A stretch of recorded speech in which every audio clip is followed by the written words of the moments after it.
Saudara-saudaraku yang dikasihi oleh Tuhan, selamat pagi. Hari ini Tuhan memberikan hari yang baru dan kehidupan yang baru kepada kita semua. Karena itu bersyukurlah kepada Tuhan.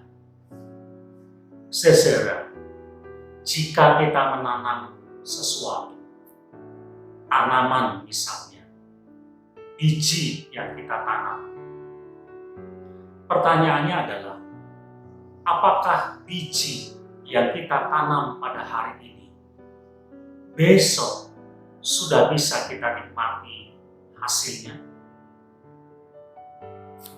Tentu saja tidak, saudara-saudara. Ada sebuah proses yang harus terjadi terlebih dahulu. Bahwa biji yang kita tanam itu harus tumbuh, harus hidup, menumbuhkan batang, menumbuhkan daun, terus sampai akhirnya menghasilkan buah. Itulah prosesnya. Sehingga tidak bisa, kalau hari ini kita tanam, maka besok kita sudah menikmati hasilnya. Proses itu butuh waktu. Oleh karena itu, saudara, dibutuhkan sebuah kesabaran untuk menikmati hasil dari apa yang kita tanam. Demikian juga, saudara, ketika kita menanam kebaikan dalam hidup kita, tidak serta-merta kita bisa menikmati hasil dari kebaikan-kebaikan yang kita tanam. Ada sebuah proses, ada waktu di mana kita harus sabar untuk menantikan hasil.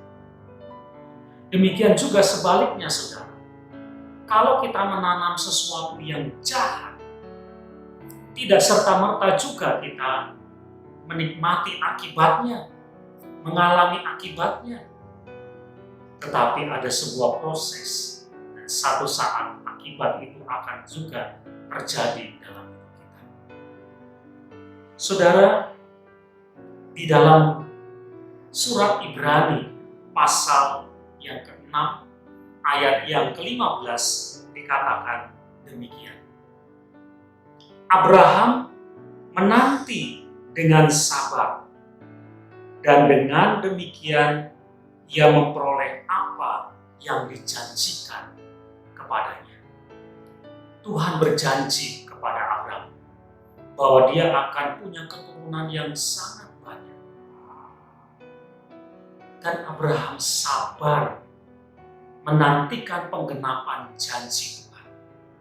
Dan firman Tuhan mengatakan karena kesabarannya inilah, maka pada waktunya dia menikmati, dia menerima janji itu dipenuhi dalam hidupnya.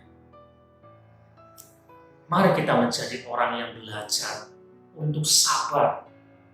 Sabar menantikan sesuatu yang kita tanam dalam hidup kita. Tidak serta-merta kita bisa menikmati hasilnya. Ada sebuah proses dan waktu yang harus kita lewati. Tetapi pasti satu saat apa yang kita tanam itu akan menghasilkan buahnya. Amin.